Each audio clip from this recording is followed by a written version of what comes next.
E aí, Pricers do Brasil e do mundo.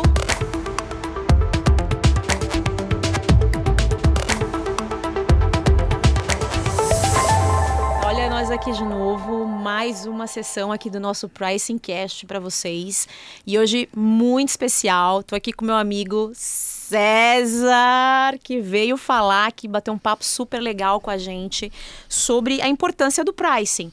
O que vive? O que come? Onde moram? O que fazem nas horas vagas? Quem são esses seres? Então hoje a gente está aqui para falar um pouquinho, né, da importância da nossa disciplina, como a gente vem falando aí desde o início, né? E se você não viu os nossos outros vídeos, corre lá para ver os outros vídeos que estão muito legais. E hoje, todo especial aqui com o César, nosso querido, que faz parte do nosso time dos Pricers Casters. E a gente vai bater um super papo aqui. Bem-vindo, César. Obrigado, Aninha. Vamos lá. Vamos conversar um pouco sobre esse tema que eu acho que a gente é meio suspeito para falar do que a gente faz, né? Mas acho que a gente vai falar um pouco hoje sobre um tema de o que é o pricing. Como estruturar, qual a importância para o negócio. E assim, na minha visão, o pricing, ou a precificação, é uma coisa, é uma ciência, que não deixa de ser uma ciência, mas é essa eterna busca entre o equilíbrio entre o mercado e o financeiro. Sim. Então, todo tempo a gente tenta ficar olhando o que está acontecendo com o mercado e o que está acontecendo com a rentabilidade. Esse ponto de equilíbrio e como a gente consegue chegar nesse ponto de equilíbrio, que acho que dá um pouco da noção da importância da área para o negócio. Hoje, vejo que muitas empresas que já estão avançadas em maturidade, já é uma área tão importante para o negócio que a empresa já não vive mais sem essa área dentro do negócio. Sim. Né? Acho que a gente tem várias interfaces, quando a gente pensa em quais são todas as interfaces.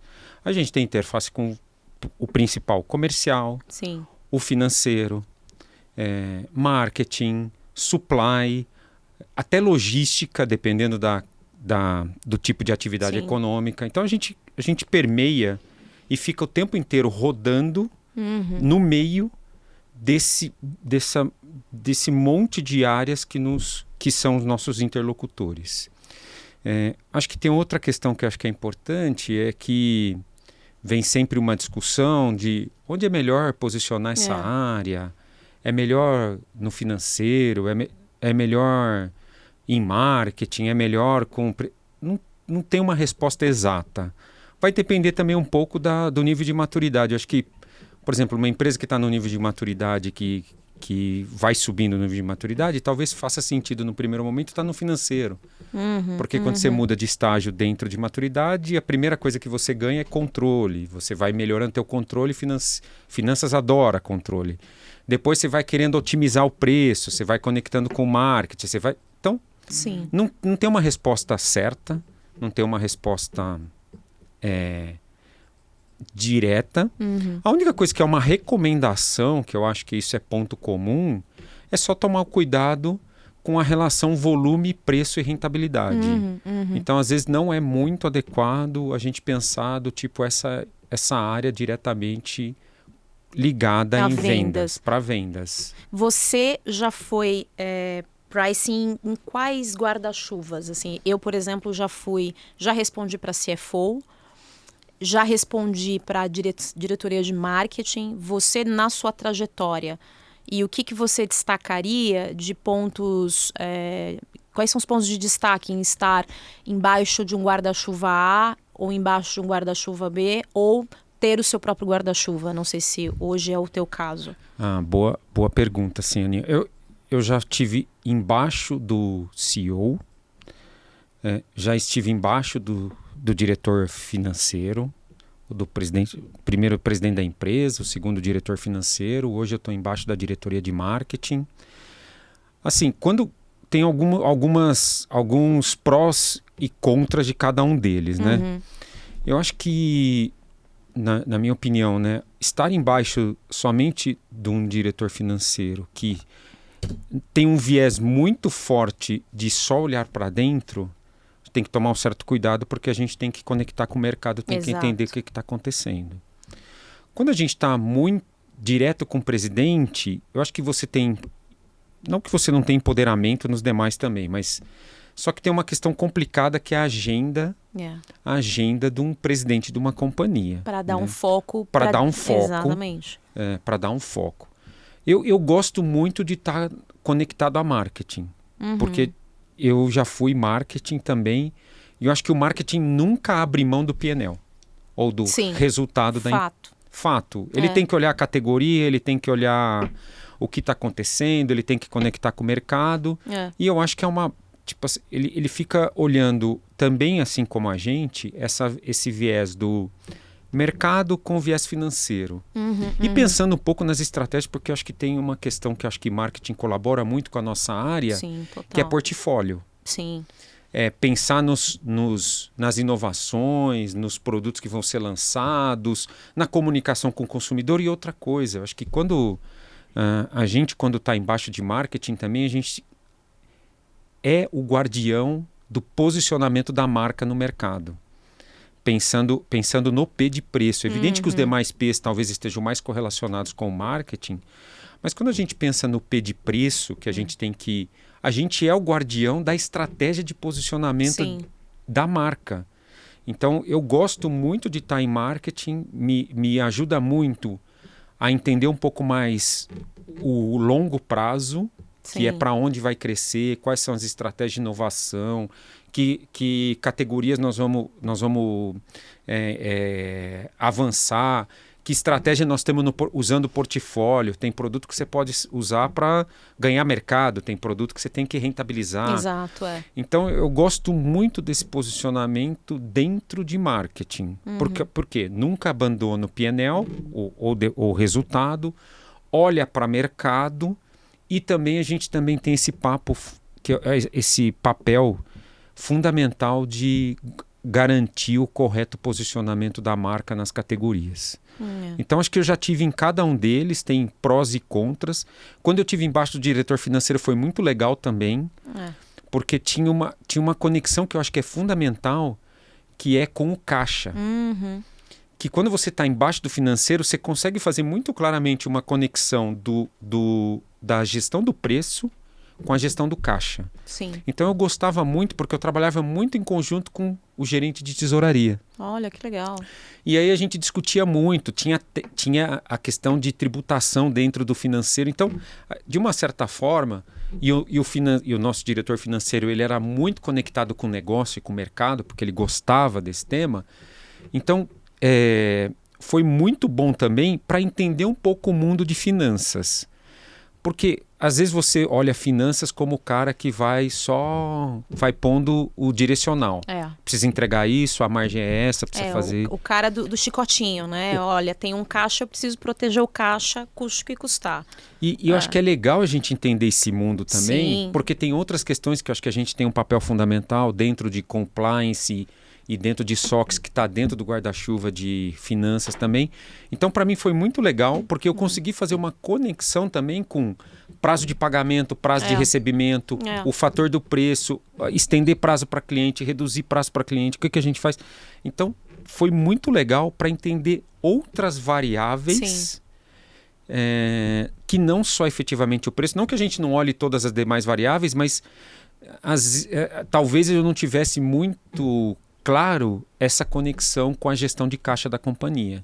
E eu acho que a gente consegue fazer essa conexão muito clara do caixa com a gestão de resultado. Não, isso é muito bacana esse ponto, porque quando eu reportava para a CFO, e eu também tive um baita de um líder dentro da cadeira que eu ocupava, que era meu CFO, e ele me dava total liberdade, né, de transitar entre as áreas, né, sobretudo áreas comerciais, que é uma grande cliente e fornecedora ao mesmo tempo, né? Mas para saber usar, né, sabiamente dos conceitos financeiros, né, para fazer o approach devido, mas sempre com a devida, sem esse viés levar para o time financeiro o correto viés financeiro, né? E, ao mesmo tempo, tendo a preocupação também com o lado financeiro da coisa da porta para dentro, né? O que preço faz da porta para dentro. Então, foi muito rica essa experiência para ter esse approach financeiro, para olhar para preço com esse approach.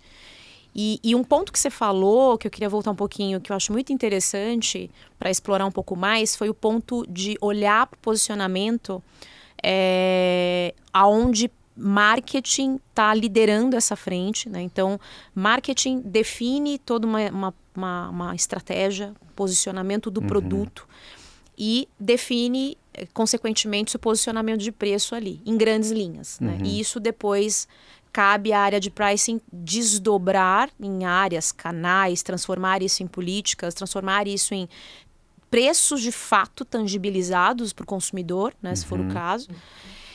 Mas eu me deparei em algumas situações com posicionamentos de produtos perdidos e não muito bem feitos, e aonde a gente chegava na disciplina de preço e a coisa quebrava. E quando a gente começava a fazer trackings daquele preço no mercado, a gente começava a falar, putz, não tá dando, não tá indo, o preço vai ter que cair, ou enfim, temos que fazer algum movimento. E quando a gente voltava à estratégia, a gente ia entender que o posicionamento não dava fit com o preço que tinha sido, em grandes linhas, definido. Então, numa situação dessa, onde nós como pricers, a gente bebe numa fonte de posicionamento de produto para fazer todo um desdobramento, quais foram os desafios? O que você já viu acontecer na tua cadeira, né? E como é que você atuou, tanto em termos práticos, táticos do dia a dia, como junto com uma área de marketing, por exemplo, ou de produto? Excelente pergunta. Eu vou falar quando eu era marketing. Ah, ótimo. O bonezinho de quem fazia estratégia. O bonezinho de quem fazia estratégia, de quem fazia o posicionamento. Eu trabalhei numa empresa de uma marca super bem posicionada no mercado, em que sempre tinha que ser o price leader, ou seja, o index era sempre acima da média de mercado.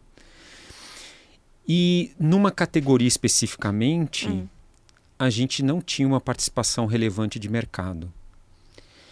E eu acho que foi um pouco de quebra de paradigma, porque nessa categoria, mesmo sendo super a marca líder de mercado e com price index no segmento premium, ou seja, no segmento não premium, mas no médio alto, vamos falar no médio alto, a gente conseguiu provar que para uma estratégia de entrada, de aumento de participação de mercado e tal, a gente teria que ter um price index menor do que o nosso principal concorrente. Ou seja, por exemplo, aí você já tem uma estratégia que não é tudo que se aplica para todo mundo de forma igual. Não é tudo Eu tenho que olhar algumas categorias separadamente. Sim. Acho que nem tudo funciona para tudo. Sim. E a gente teve muito sucesso nisso, porque acho que depois fica o desafio para como a gente aumenta o valor da marca naquele mercado que a gente entrou como um seguidor.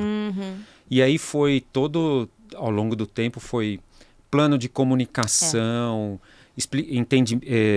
plano de comunicação tanto para o consumidor final quanto para o trade também. Muita ação. A gente foi usando os outros P's de marketing para a gente poder, ao longo do tempo, ir ajustando o posicionamento no momento que você tivesse uma participação de mercado relevante. Onde você pudesse ditar. Onde você pudesse minimamente ficar igual. Sim. Porque quando você tem um produto que não entrega aquilo comparativamente com o teu competidor, não adianta você querer achar que você vai vender acima. A gente tinha um produto que naquele momento a gente precisava trabalhar muito bem o produto, desenvolvimento, P&D, aí veio um pouco de conexão com outras áreas, pesquisa e desenvolvimento e tal. E a gente fez uma estratégia de melhoria do produto ao longo do tempo e a gente foi avançando, aos poucos, porque essa questão de mudar o price index não é uma coisa de uma hora para outra. Sim. É uma coisa é uma construção ao longo do tempo. Então eu penso que você tem que olhar muito bem a sua categoria, a regionalização e entender o teu posicionamento e o teu produto naquela categoria específica, naquela região.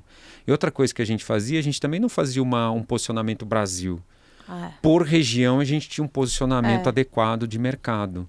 Então, com isso, acho que... e também a gente, às vezes, errava muito. Sim. E aí a gente corrigia também, discutia um pouco e fazia essas correções. Tem um outro exemplo, quando eu estava em pricing, numa outra empresa também, e a gente competia num mercado onde o líder tinha 90% de share. Era absurdo. Era arrasador. Era arrasador. E aí vem vendas assim, né? Do tipo... a gente era seguidor nesse mercado. E quando o líder com 90% de mercado fazia qualquer ação promocional, não compensava fazer nada. Exato. Vendas vinha desesperado, conversar, e eu falava assim, gente, vamos esperar, porque não adianta. Se eu descer mais, não vai caber no resultado da companhia e nós não vamos fazer um resultado que não está adequado à nossa estratégia. Então, vamos esperar. Então, acho que dependendo da categoria, essa é uma categoria que a gente é seguidor, outra categoria a gente era indexado no mercado. Então, cada categoria de produto, mesmo sendo a mesma marca-mãe, vamos falar assim, você pode ter posicionamentos de preço diferentes. Exato. E você pode fazer essa estratégia por região e por canal. Total. Se você tiver essa possibilidade de fazer isso, acho que vale muito a pena você pensar em vários posicionamentos nas categorias por região e por canal.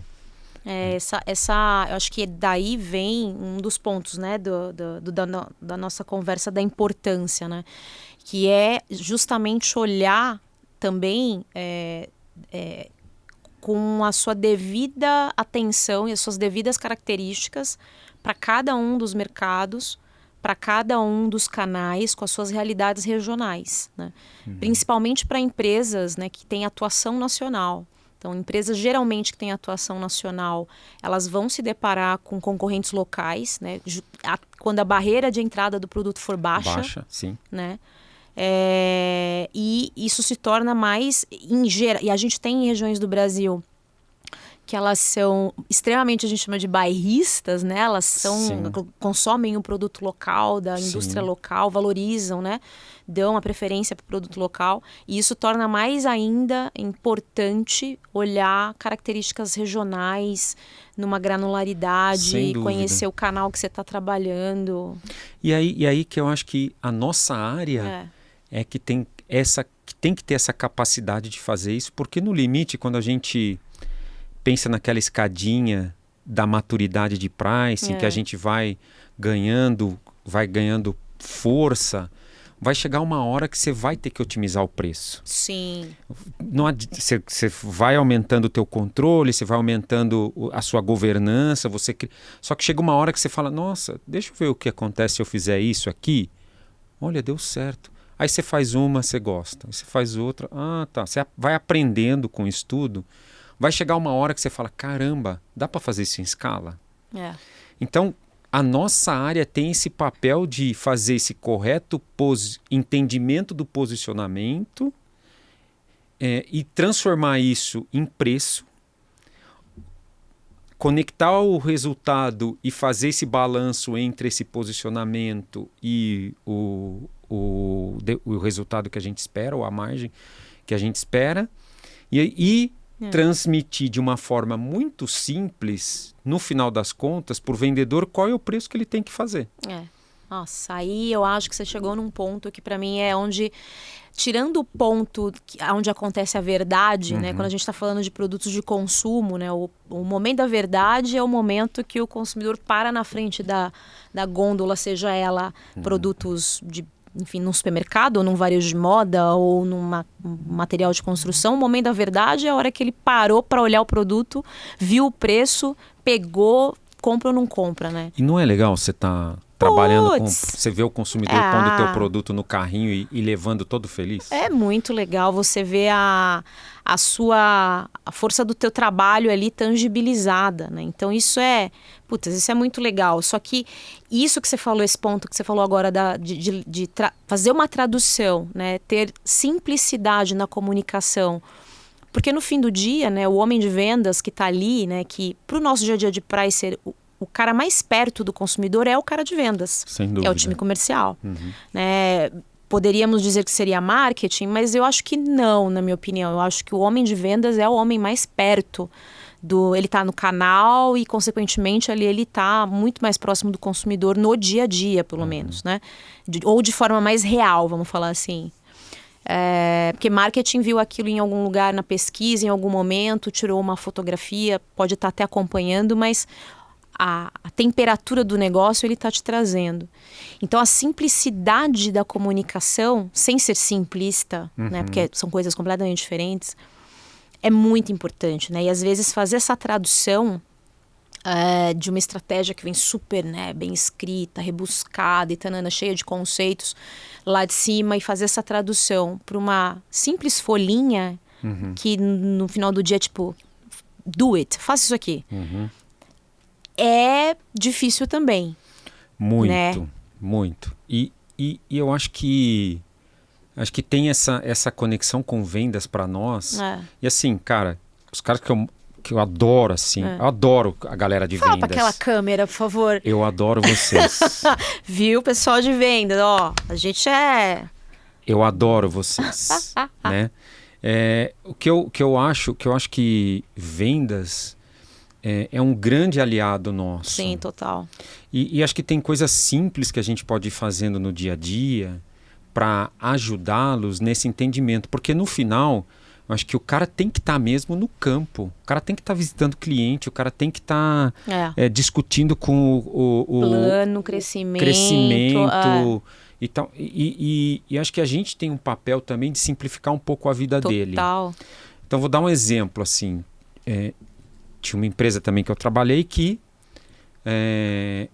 o time comercial tinha que pegar todos os preços para o cliente específico e tinha que comunicar isso de uma forma que o supermercado ou o cliente recebesse isso Então, ele ficava o tempo inteiro planilhando os preços para montar um formato para o cliente para receber aquela informação.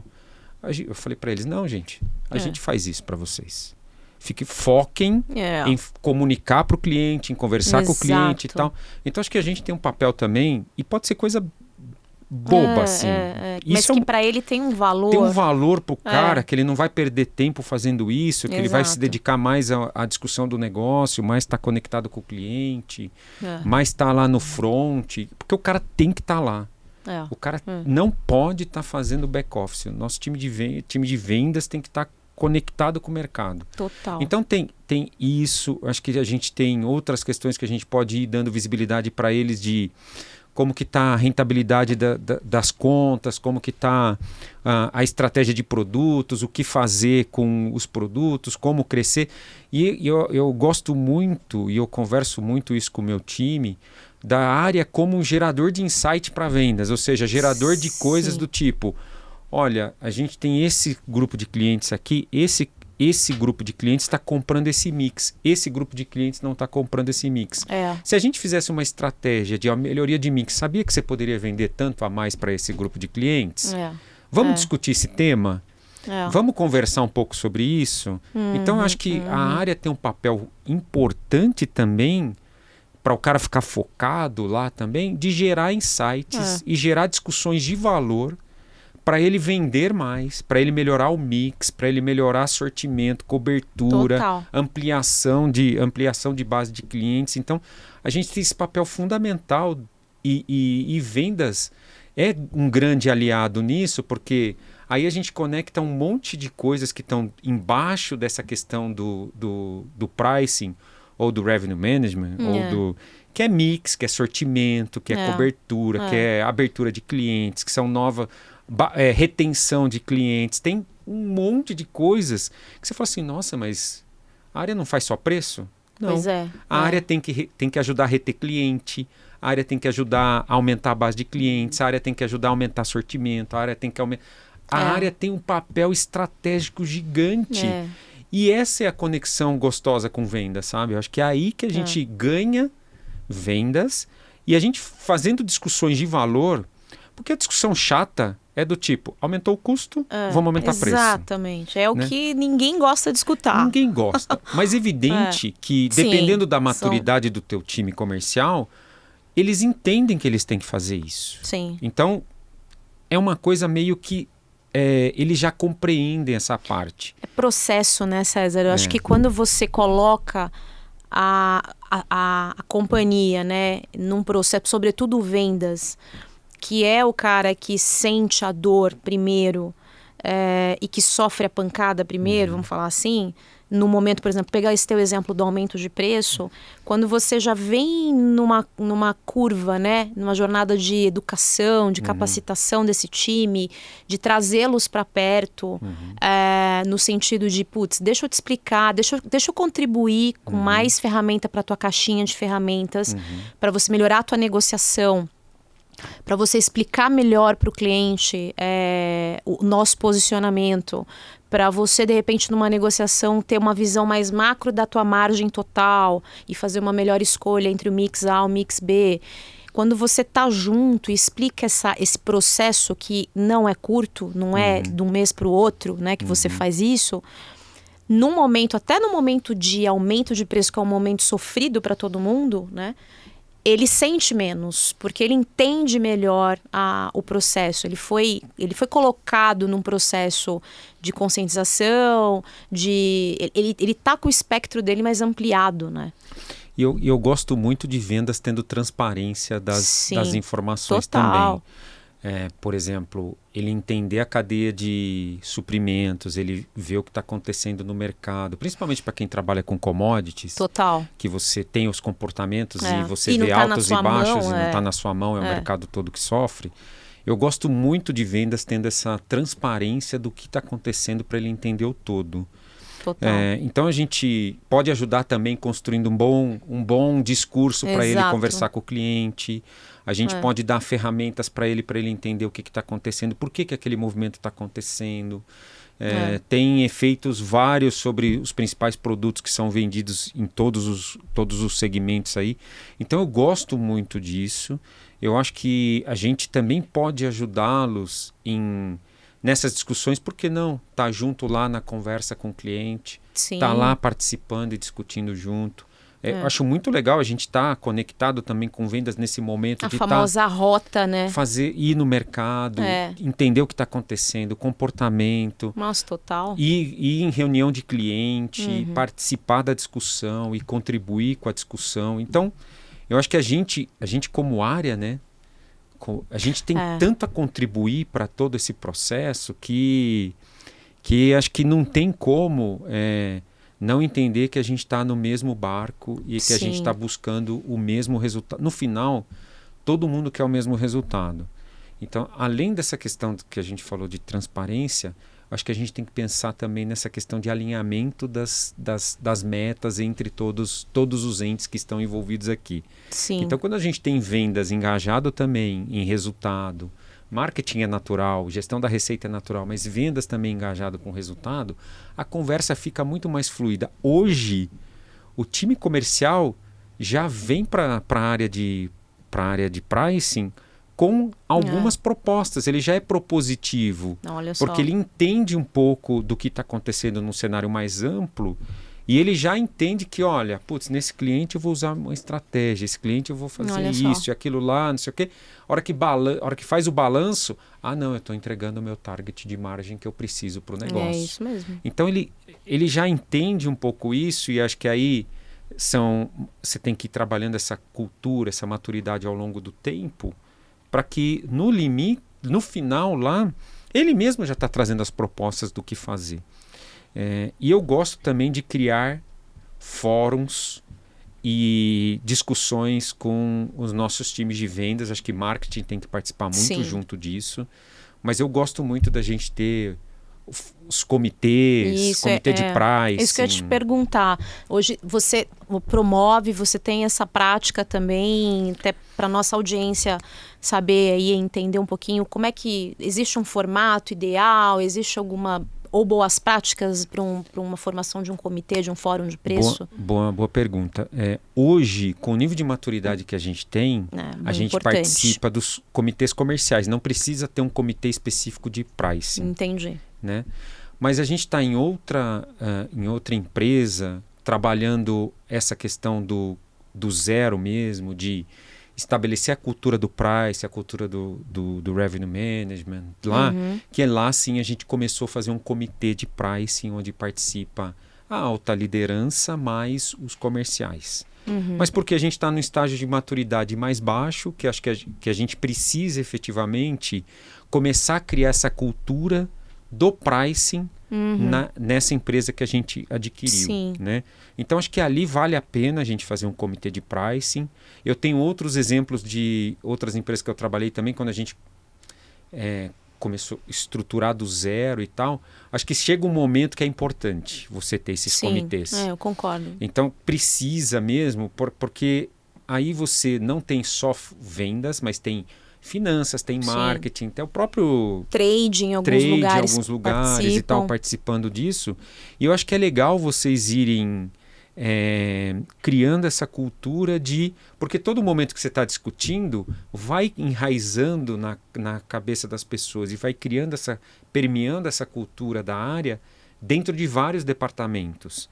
O que eu acho que é importante na criação do comitê é que pode ser que num primeiro momento você vai olhar um pouco para o retrovisor, porque todo mundo tem que entender, todo mundo tem que se acostumar com aquilo que a gente está discutindo, mas acho que tem que chegar um momento que você não olha mais para o retrovisor, você tem que ficar numa discussão mais de tomada de decisão. Sim. Entendeu? Então, acho que eu gosto do comitê de pricing, nessa empresa que eu estou agora, a gente tem mais comitês comerciais, mas a gente tem uma iniciativa em uma empresa que a gente adquiriu de começar bem do básico lá, porque o nível de maturidade ainda precisa melhorar e a gente tem uma meta de levar todas as operações para um nível de maturidade. Acho que ali vale a pena a gente começar com o comitê de pricing. Eu concordo também, porque ali é um momento que você marca bem território, né? Você define processo, né? Preço é processo, né? Então é vários acontecendo ao mesmo tempo, e eu acho importante e que depois ele até como para entrar na veia, né?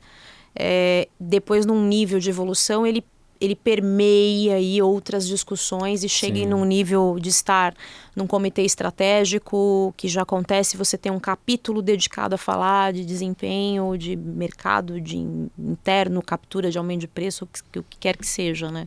Eu acho que tem um tema também de capacitação que a gente tem que ir desenvolver, que ir explicando conceitos do básico, conceito básico mesmo, o que é margem, o que é markup, o que é uma análise de se eu reduzir meu preço, quanto de volume eu tenho que fazer para manter o mesmo resultado esperado. Parece básico, mas que para o cara no dia a dia faz muita diferença. Então, acho que a gente tem que ter toda essa parte de estruturação de processos, mas como base a gente tem que investir muito tempo nosso também em capacitação e desenvolvimento dos times comerciais. Eu vou dar um exemplo assim, a gente fez um treinamento para vendas que a gente trouxe o time de tax, time de tributos, para dar uma parte, para falar um pouco sobre... E o Brasil a gente sabe. Sim, a loucura nossa em impostos e tal. E a gente chamou o time de impostos ali, a gente tem uma parceria muito grande com o time tributário, que eles vieram trazer esses conceitos para o time de vendas também entender que se tem alguma variação em alíquotas ou imposto, até discutir com o cliente como que calcula o preço com o imposto, a substituição tributária. Nossa, mas acho que suportar vendas para ele ter esse entendimento é fundamental. E aí vai criando também nas demais áreas de interface. Você fala assim, não, mas tributário, claro, tem total conexão com a nossa área. Nossa, total. Então a gente vai envolvendo as outras áreas para ir criando processos e criando essa cultura e investindo muito tempo em capacitação, que acho que é um tema importante para o nosso time comercial. Eles têm que estar preparados para uma discussão. Né? Eles têm que estar. É aquela história do quanto tempo você demora para afiar o machado e fazer o corte preciso na lenha, né? Então muita gente pega o machado, né, sem nenhum fio e vai na marretada tentar cortar, vai se cansar, vai perder energia, vai demorar muito e talvez nem consiga cortar lenha.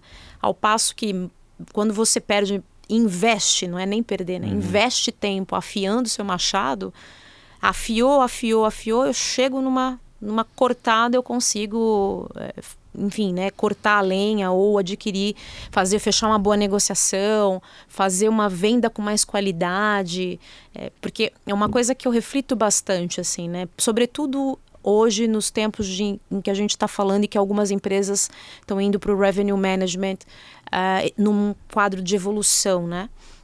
A qualidade da receita, né? Eu tenho uma quantidade, obviamente, de receita que eu preciso trazer, claro, no top line, mas a qualidade da receita, em alguns aspectos, é o que vai me dar a minha margem. Perfeito. Né? Perfeito. Quantidade não necessariamente significa qualidade de margem, né? De rentabilidade, de lucratividade. Como é que você vê isso e na tua trajetória hoje, como é que você leva essa mensagem para os times? Eu acho que é um ponto muito, muito bom de discussão, porque a qualidade da venda é uma preocupação que a gente, como área, tem que ter também. Que vem muito da capacitação que você falou, passa por isso também, né? Passa por isso, passa por portfólio, passa por mix, passa por estratégia adequada por canal. Então, eu acho que tem uma série de variáveis que você vai trabalhando no teu dia a dia e vai qualificando a sua venda. Então, as inovações que você coloca no portfólio, como que você faz a substituição com valor. Então, você tem um produto que está entrando, tem um produto que está saindo, mas o produto que está entrando, ele tem mais percepção de valor do que o produto que está saindo. Eu consigo explicar essa percepção de valor, eu consigo melhorar a minha margem, olhando que as inovações que eu estou colocando são inovações que estão mais endereçadas a uma alta percepção de valor. Então, ao longo e qual a minha estratégia para o preço, para essas inovações que têm alta percepção de valor? Como eu faço o desenvolvimento e o crescimento desses produtos que estão sendo lançados? Acho que é fundamental a gente, como área, né, a gente olhar para tudo isso e falar, cara, eu preciso contribuir para a venda de valor. E eu acho que e a gente tem que ajudar vendas a desenvolver essa venda de valor. Não adianta a gente chegar e falar para o cara, olha, você tem que vender mais esse produto porque a margem é melhor. O cara vai olhar para isso e vai falar, cara, mas... exato.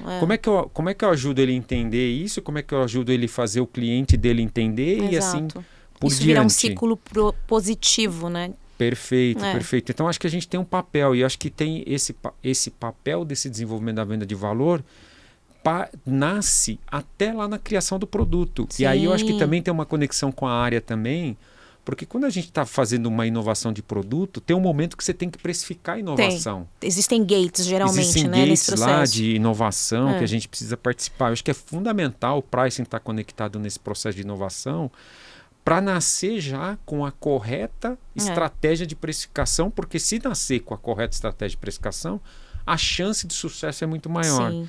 Quantos e quantos produtos a gente já não trabalhou e mesmo quando eu estava em marketing também, que a gente lançou, achou que ia fazer e tal e... Virou arremesso de produto, não virou lançamento de produto. Não desenvolveu, não foi para frente. Mas, putz, será que eu fiz o correto entendimento da percepção de valor? Será que eu entendi o consumidor? Será que eu entendi o trade? Será que... Putz, tem tantas coisas. E se a gente está envolvido nesse ciclo de inovação também, a gente já consegue fazer essa leitura e esse desdobramento da estratégia do produto por canal, por região, muito mais adequada. E aí a gente pode... E aí eu acho que a gente vai contribuindo cada vez mais para a venda de valor. Outra coisa que a gente pode, ao longo do tempo, trabalhando a venda de valor é ter uma estratégia de posicionamento, talvez um produto que é aquele que forma o preço, os demais produtos eles são seguidores desse produto.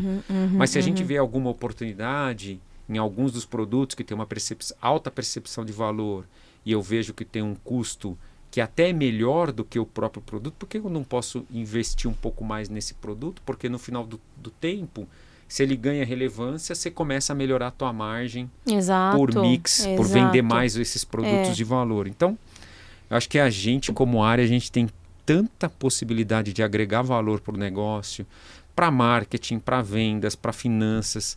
Acho que por isso que eu vejo que hoje é quase que impossível as empresas viverem ou conviverem sem ter uma área como a nossa, sabe?